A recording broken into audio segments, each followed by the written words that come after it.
Shalom saudara, mari kita memulai room prayer kita berdoa. Bapak, terima kasih Tuhan telah mempertemukan kami pada room prayer ini. Semua karena anugerah dan perkenanan-Mu Tuhan. Tuhan tolong sertai ibadah ini dari awal dan sampai berakhirnya dalam nama Tuhan Yesus. Amin. Haleluya.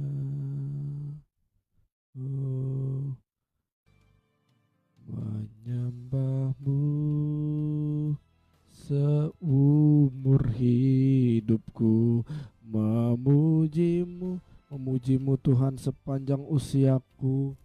Oh Yesus Tuhan, Kau mulia, Kau yang layak Tuhan, Kau yang layak untuk disembah. Kami mau memuji Engkau seumur hidup kami. Semua yang mau memuji Dia, biarlah semua yang bernafas memuji Dia. Kami mau angkat tangan kami memuji-Mu sepanjang usiaku. Oh Yesus Tuhan, Kau mulia, Kau yang layak untuk disembah. Haleluya. Oh, kami bersyukur Tuhan, kami mau sembah Engkau. Oh Yesus Tuhan, mari sembah Dia, Yesus yang berkuasa. Menyembah-Mu Tuhan. Oh, kami percaya Tuhan, ketika kami menyembah Engkau, sorga terbuka, kuasa Tuhan bekerja di sini, pemulihan, ada kesembuhan. Menyembah-Mu seumur hidupku, memuji-Mu sepanjang usiaku. Oh Yesus Tuhan, Kau mulia, Kau yang layak untuk disembah. Mari angkat tanganmu, menyembah-Mu seumur hidupku, memuji-Mu sepanjang usiaku, sepanjang usiaku. Oh Yesus Tuhan, Kau mulia, Kau yang layak untuk disembah.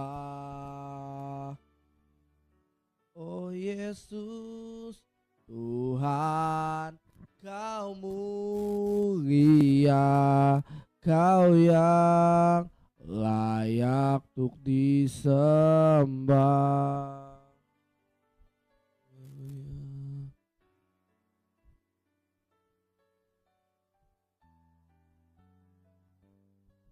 Oh Yesus, kami sembah Engkau Raja. Dengan apa kami mau balas Tuhan segala kebaikan-Mu, segenap hidup kami mau nyembah Engkau. Dengan segala kebaikan-Mu, segenap hatiku menyembah-Mu Yesus. Betapa kami bersyukur, ku bersyukur padamu. Dengan apa kan ku balas segala kebaikan-Mu. Segenap hidupku ku mau menyembah-Mu Yesus. Kami mau bersyukur, kami mau sembah Engkau. Oh selamanya.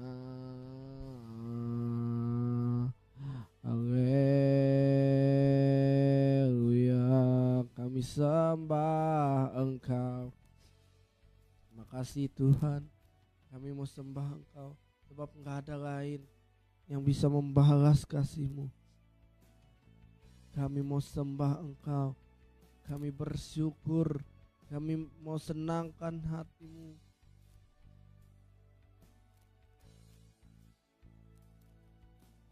Oh Yesus.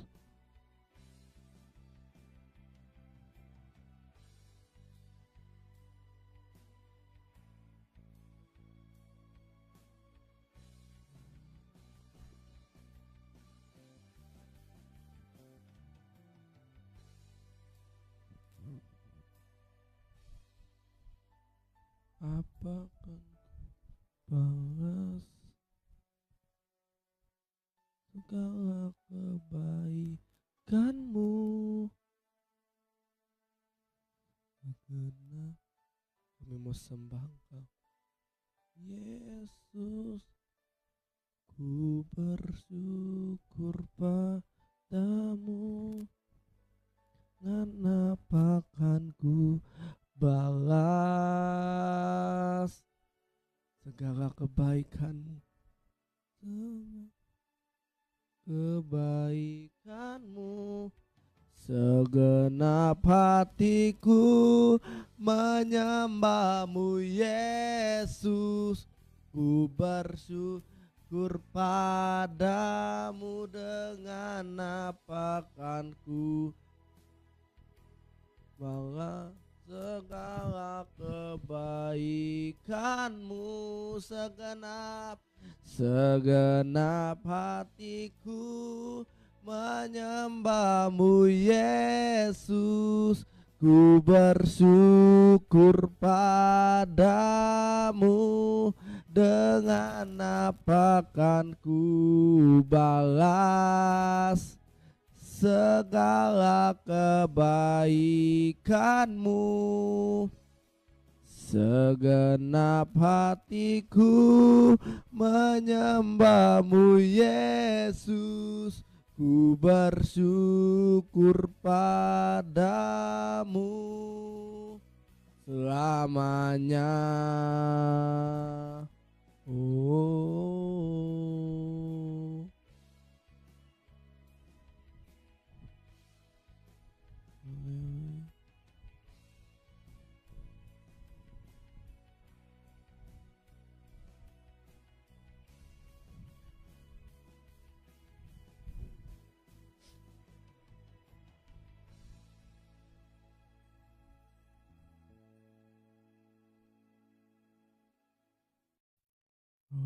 kami mau mengikut-Mu Tuhan, sebab itulah kesukaan hati kami. Kami mau lepas semua hak kami. Ikut Yesus, itulah kesukaan hatiku. Ku lepas semua hakku untuk mengenal kehendak-Mu, kehendaknya di hidupku. Mengiring Yesus, itulah kekuatan hidupku. Ku yakin anugerah-Mu, yakin anugerahnya mampu jadikanku hamba yang berkenan selalu.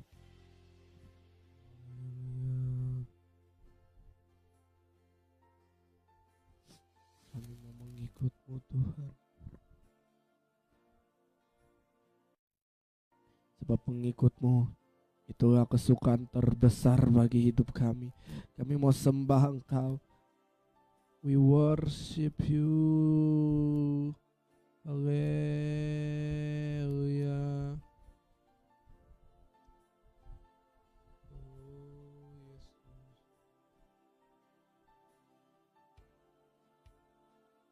Kami bersyukur.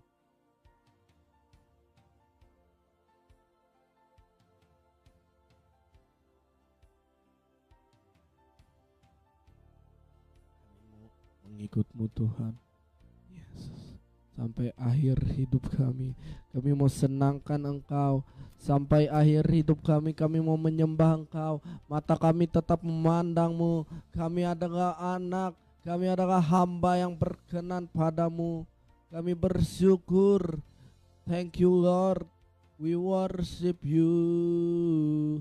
Haleluya. Yesus, mengikut-Mu.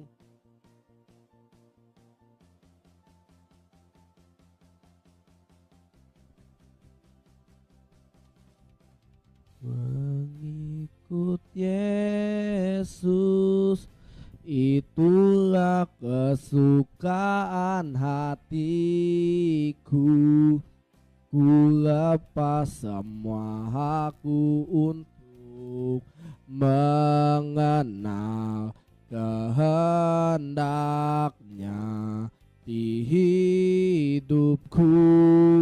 Mengiring Yesus, itulah kekuatan hidupku.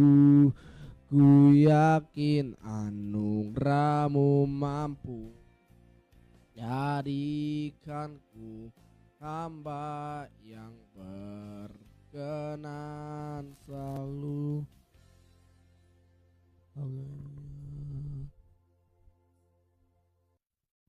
Sungguh baik, teramat baik dalam hidup dan kehidupan anak-anak. Sebentar kami akan merenungkan kebenaran firman-Mu. Sampaikan firman-Mu, urapi kami di tempat ini, urapi keluarga kami. Di dalam nama Tuhan Yesus kami berdoa. Amin. Langsung saja kita ke pemberitaan firman Tuhan. Namun sebelum itu, ini adalah ibadah pertama dalam sejarah ya. Tapi bagi yang bingung kenapa pakai kaos ini, yes, tapi worship is worship. Ibadah adalah ibadah. Semua tempat ibadah adalah sesuatu yang penting. Tetapi ibadah yang beda adalah cara penyampaian. Kalau kita berbicara di depan umat, ibadah umum itu berbeda dari ibadah biasa. Kalau kita berbicara khotbah dengan lansia, pasti akan beda dengan lansia. Kalau kita khotbah dengan anak sekolah minggu, pasti akan berbeda dengan anak sekolah minggu, betul kan? Nah, hari ini dasar perenungan firman Tuhan kita ada di dalam Matius pasal 19. Ini tentang Yesus memberkati anak kecil. Matius pasal 19 ayat yang ke-13 sampai ayat yang ke-15. Kita baca secara bersama-sama aja karena cuma 3 ayat doang. Oke, 1, 2, 3. Lalu orang-orang membawa anak-anak kecil kepada Yesus supaya ia meletakkan tangannya atas mereka dan mendoakan mereka. Akan tetapi murid-murid yang memarahi orang itu. Tetapi Yesus berkata, biarkanlah orang anak-anak itu, jangan menghalang-halangi mereka, sebab orang-orang yang seperti itulah yang mempunyai kerajaan surga. Lalu ia meletakkan tangannya atas mereka dan kemudian dia berangkat dari situ. Kalau kita berulang kali belajar tentang kebenaran firman Tuhan yang pada saat ini, kita sekilas membaca tentang baca dulu dong, 1, 2, 3. Generasi muda, anak Tuhan, generasi yang diberkati Tuhan. Kurang semangat ini. 1, 2, 3. Generasi muda, anak Tuhan, generasi yang diberkati. Amin. Kalau kita sekilas membaca bingung, maksudnya opo gitu. Nah, sebetulnya artinya ini. Di anak-anak itu tidak suka penolakan, bukan hanya anak-anak. Semua orang tidak suka penolakan, tetapi yang lebih tidak menyukai penolakan adalah anak kecil. Anak-anak kecil dalam ayat ini ditolak oleh murid-murid Yesus. Kita bisa membaca di ayat yang ke berapa itu, ayat 14. Tetapi Yesus ayat 13 yang bagian B, akan tetapi murid-muridnya memarahi orang-orang. Ditolak. Kenapa banyak yang ditolak pada hari ini? Dia seorang anak kecil memberi hasil karyanya kepada anaknya, bilang udah ganggu aja lu. Ini bukan hanya kata firman, ini juga kata sebuah penelitian.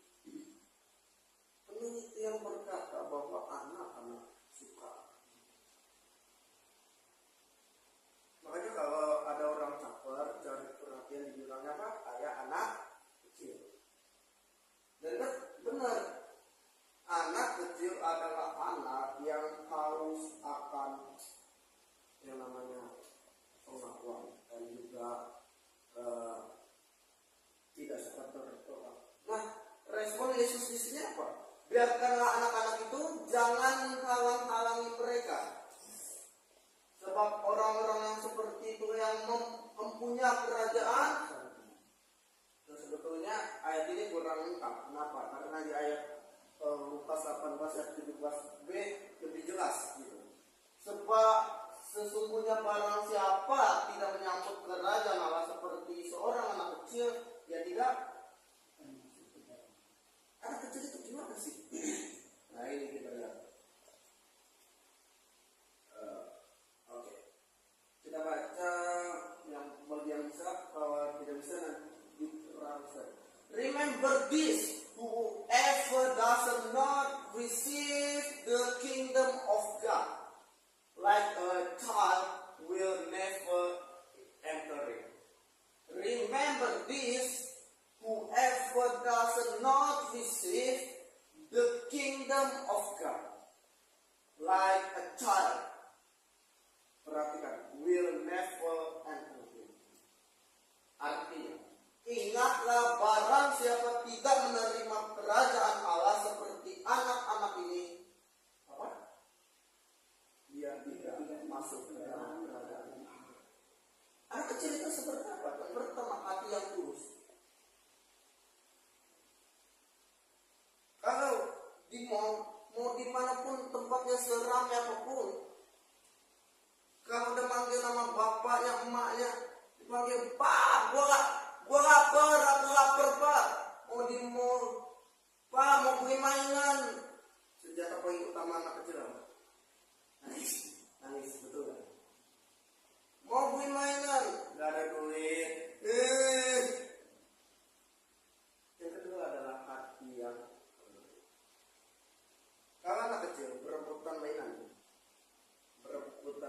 kelahi, itu beda dengan orang-orang dewasa berkelahi. Kenapa? Anak kecil berantem 5 menit selesai. Berantem 5 menit, 5 menitnya kelar, baikan lagi. Betul kan? Apalagi kalau anak orang dewasa ribut, apalagi di sosmed, udah dunia kayak udah mau kiamat. Yang ketiga adalah hati yang terbuka, seperti yang di awal, terbuka. Dia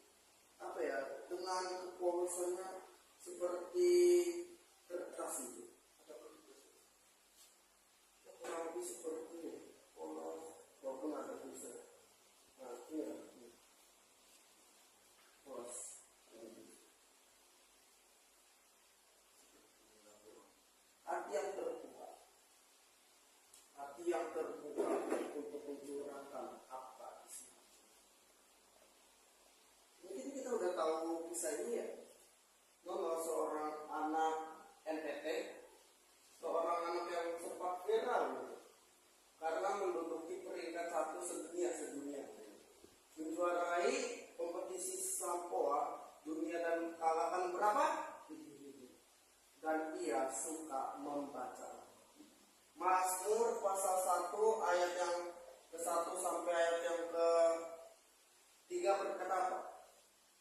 Berbahagialah orang yang tidak duduk dalam kumpulan orang fasik dan tidak ikut dalam kumpulan pencemooh, tetapi yang kesukaannya ialah Taurat dan merenungkan Taurat itu siang dan malam. Ia seperti pohon yang ditanami di sekitaran aliran air dan yang tidak layu daunnya. Apa saja yang diperbuatnya berhasil.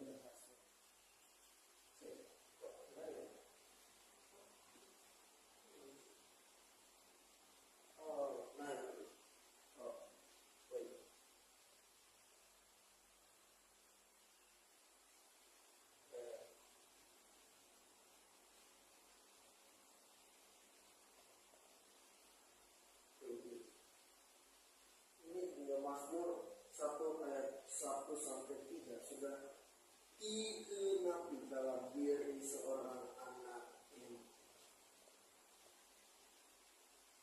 Ya, sama kita baca secara sama-sama. 1, 2, 3. Berbahagialah orang yang tidak menurut nasihat orang fasik, yang tidak berdiri di jalan orang berdosa, dan yang tidak duduk dalam kumpulan pencemooh. Tetapi kesukaannya ialah Taurat Tuhan, dan Taurat itu siang dan malam.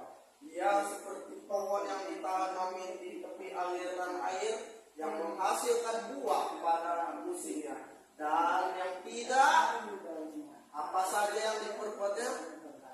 Baca bagian akhir dong. Apa saja yang diperbuatnya berhasil. Kunci keberhasilan seorang Kristen ada di dalam. Dan kita mencatat berbahagialah orang yang tidak jalan menurut nasihat orang fasik dalam bahasa Inggris adalah blessing. Taurat itu diberkati.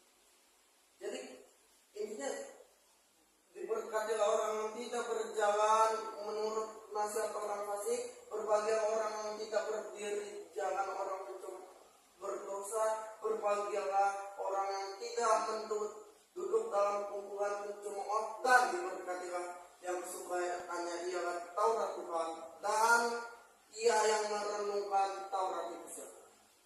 Blessed. Yang ada beberapa hal. Yang pertama, anak-anak muda adalah saksi Yesus. Kita baca di dalam Alkitab, terlebih di dalam Rut pasal yang pertama sampai ayat yang keempat, itu mencatat ada 3 hal yang Allah berikan kepada manusia. Yang pertama, benih apa? Benih adalah taburan yang kita berikan di gereja untuk orang-orang yang membutuhkan, untuk anak-anak panti, untuk orang-orang panti jompo, benih. Yang kedua adalah roti, sandang, pangan, dan makanan sehari-hari dan begitu. Yang ketiga, jelas kemurahan Allah. Pada saat Rut mendapatkan jelai dari pegawai Boas atas beritanya, yang adalah atas kemurahan Boas yang melambangkan Yesus dan kasih karunia. Kita buka dalam Rut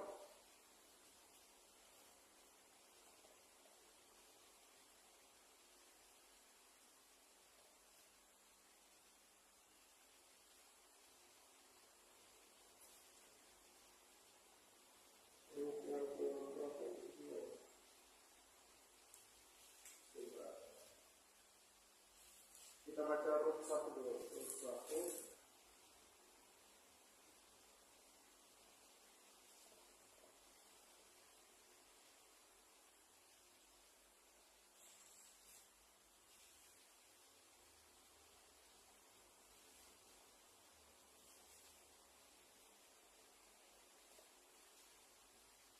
Oke.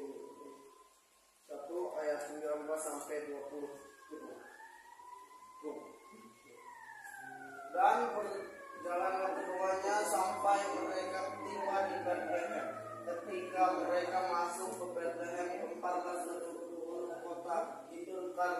mereka, dan perempuan-perempuan itu berkata, Naomi kah itu?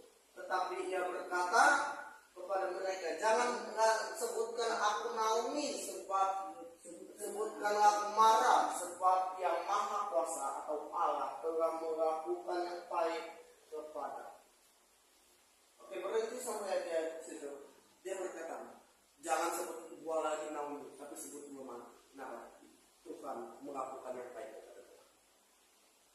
Kenapa melakukan yang baik? Baca di ayat 1 sampai seterusnya kita melihat bahwa Naomi dan Ruth ini mengalami kedukaan.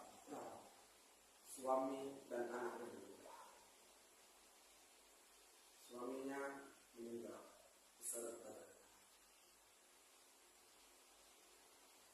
Dan ketika mereka meninggal, mereka ini maksudnya adalah suami dan anak. Maaf, meninggal. Mereka meninggal.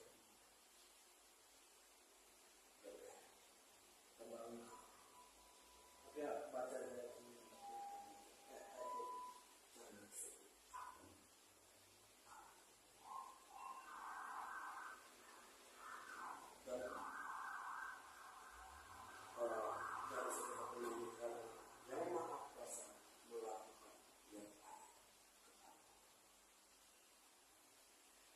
Tuhan gak pernah ngelakuin yang pahit. Ini sama seperti perkataannya Ayub. Tuhan yang memberi, Tuhan yang mau. Tuhan gak pernah mengambil, kalaupun dia mengambil dia akan gantikan yang lebih baik. Tuhan tidak pernah. Kalau ada sesuatu yang pahit itu datang dari sini.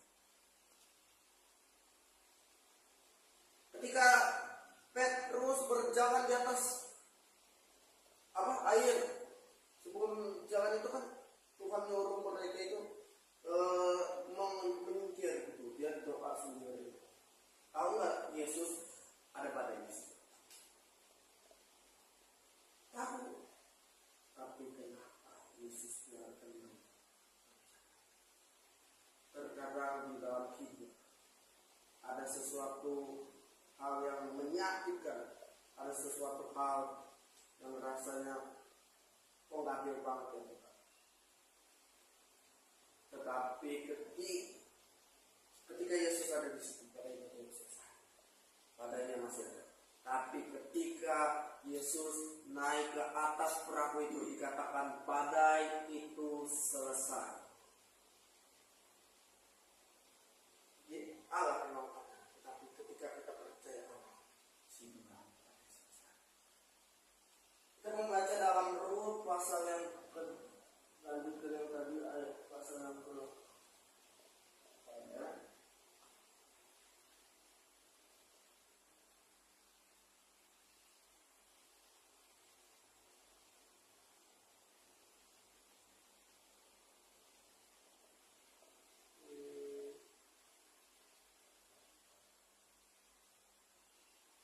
Oke, kita baca dulu ini 1, 2, 3. Sesudah itu bacanya bertanya ya. Sesudah itu berkatalah Boas, tidak usah dengarlah dahulan aku tidak usah engkau pergi memungut jurgai apa itu dan memungut jurgai ke ladang lain, dan tidak usah juga engkau pergi dari sini, tetaplah dekat pengerja-pengerja pohon.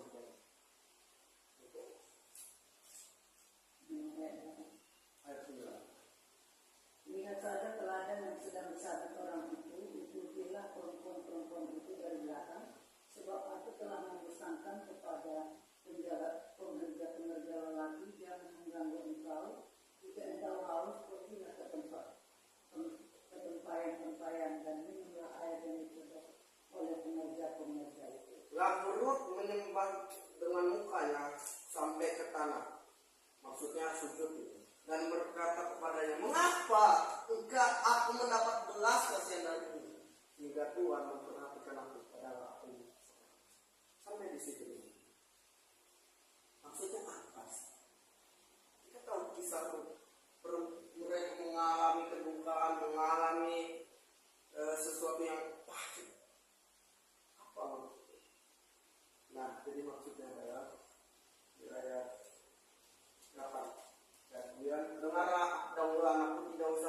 engkau pergi memungut cerai ke orang lain. Maksudnya gak usah cari yang lain gitu. Cari Yesus.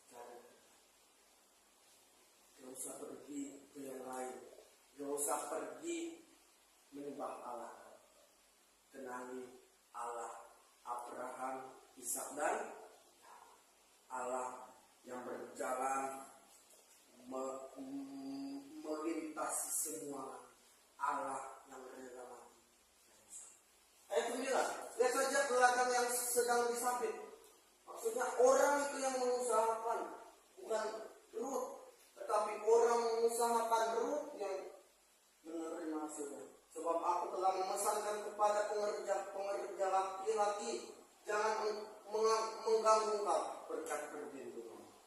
Jika engkau haus, pergilah ke tempayan itu dan minumlah air yang dicedok oleh pengerja itu. Ketika kita haus,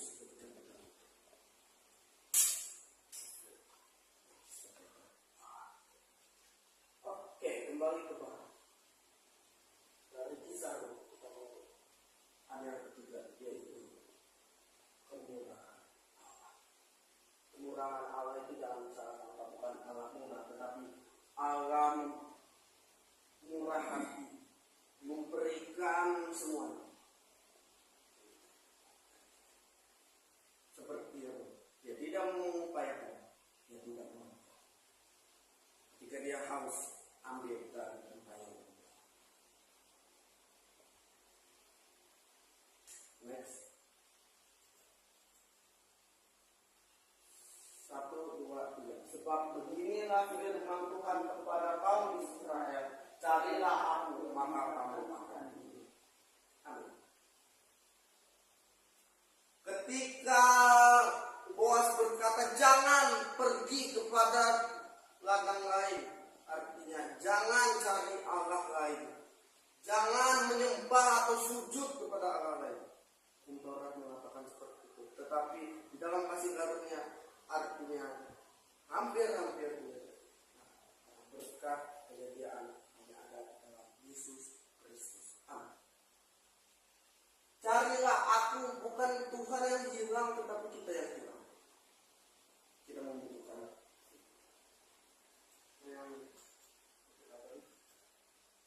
carilah aku, yaitu Yesus, maka kamu akan hidup.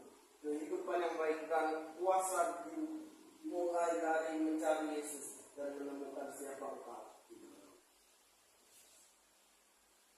Ketika engkau mencari Tuhan, engkau hidup, tetapi bukan sekedar hidup dan berkuasa.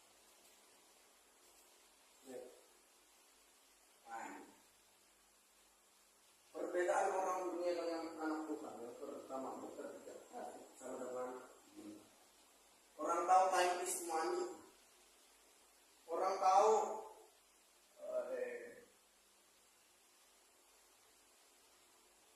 segala sesuatu ada upah. Orang tahu kalau kita bekerja hukumnya mendapat. Tapi yang mereka enggak, semua yang kedua, berusaha menyelamatkan diri sendiri dengan perbuatan baik. Ruth tidak mengerjakan. Dia memerintahkan pengawal-pengawalnya untuk tidak berbuat. Ada berkat perlindungan, ada penyediaan. Yang ketiga, doa diselamatkan oleh kematian. Bekerja, lakukan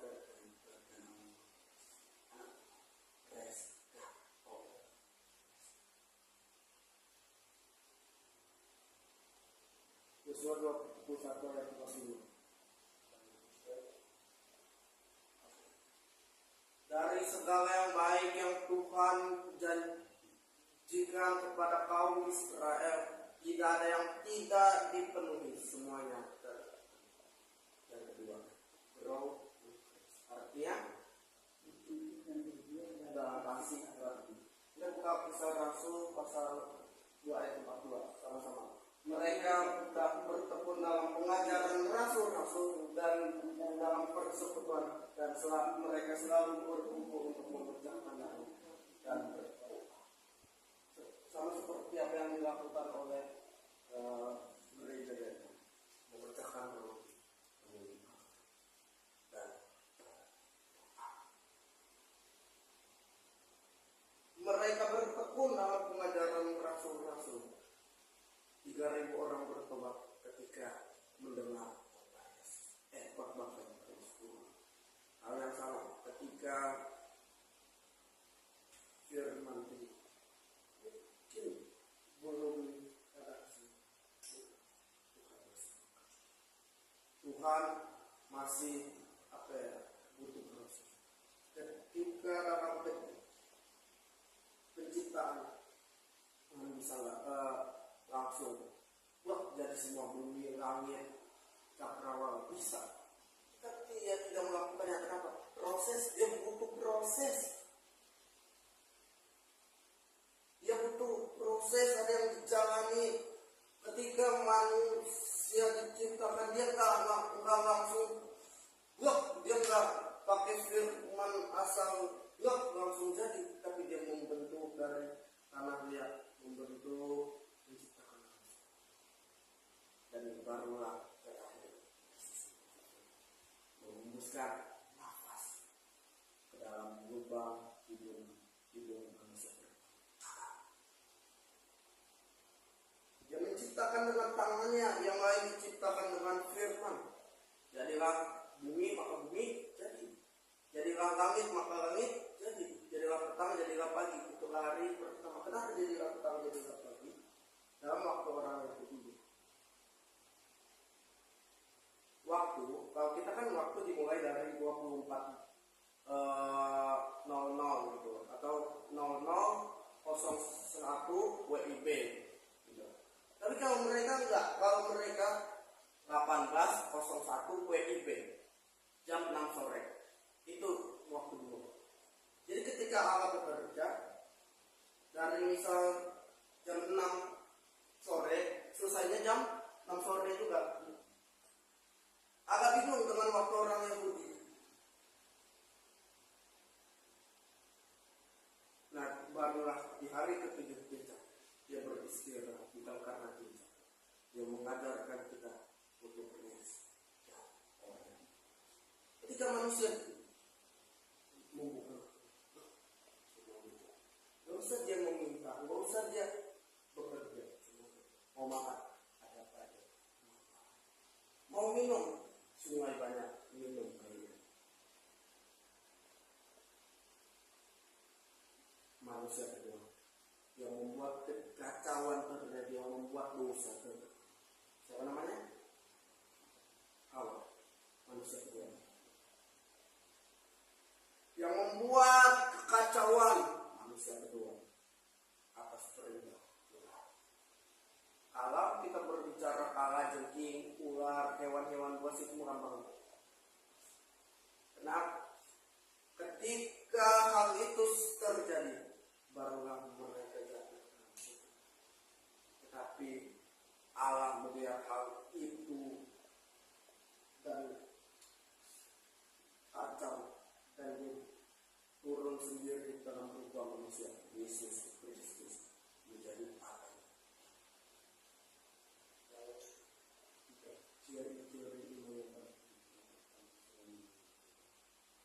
Karena orang dewasa rohani, tanda orang dewasa jasmani makin tidak bergantung dengan orang, tapi tanda orang dewasa secara rohani selalu menghadapi, siap melayani. Next, berkati. Mungkin hal ini menjadi penutup dari firman. Tadi berbicara tentang anak. Pastor Agung sebelum dia terkenal Yesus, itu dia nggak tahu siapa ini. Sampai sekarang dia ikut kenakalan remaja sampai pernah ditahan polisi. Ketika dia mencari siapa ayah, dia nggak tahu mau nanya siapa, mama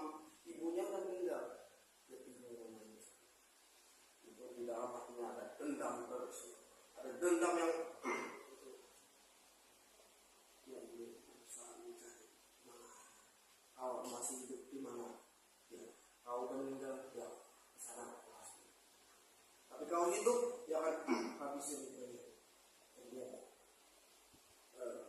Dan dia akan mikir, kamu cuma melahirkan, kamu cuma membuat anak tetapi tidak mau membesarkan.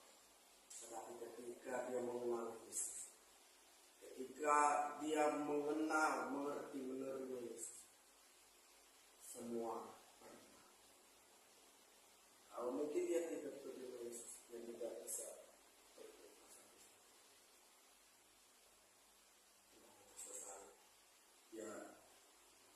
Dia mengenal sosok Bapa yang tidak pernah meninggalkan Allah.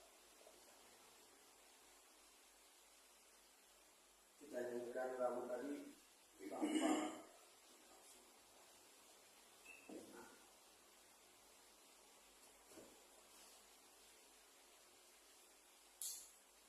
Sebelum itu kalau mungkin Bapak, terima kasih atas hari ini Tuhan Yesus, atas firman-Mu yang sudah mengingatkan setiap kami bahwa kami punya gembala, yaitu Tuhan Yesus. Kami percaya Tuhan dalam kondisi apapun Tuhan memberikan kepada kami sukacita, damai sejahtera dan kebenaran untuk mengelola semua apa yang sudah Tuhan berikan dalam hidup kami. Makasih Tuhan atas firman-Mu. Kami berdoa hari ini yang sakit Tuhan sembuhkan dalam nama Tuhan Yesus. Yang berbeban berat Tuhan bilang aku memberikan kelegaan kepadamu. Yang hari ini dalam kesendirian janda duda yatim piatu fakir miskin yang terpenjara, Tuhan datang melawat hidup mereka. Bapak Presiden kami Pak Jokowi yang akan menyelesaikan tugasnya pada 20 Oktober Tuhan. Tuhan sudah menetapkan presiden yang terbaik yang bisa memimpin bangsa ini, dan mereka mempunyai hormat akan Tuhan dan mereka memuliakan Tuhan. Ini kami Tuhan dalam nama Tuhan Yesus yang percaya sudah diberkati Tuhan, dan iman sama-sama kita katakan kami dan melindungi kami Tuhan, menyinari kami Tuhan wajah-Mu dan memberi kami kasih karunia Tuhan, menghadapkan wajah-Mu kepada kami dan memberi kami damai sejahtera dalam nama Tuhan Yesus yang percaya diberkati Tuhan dengan iman, sama-sama kita katakan amin.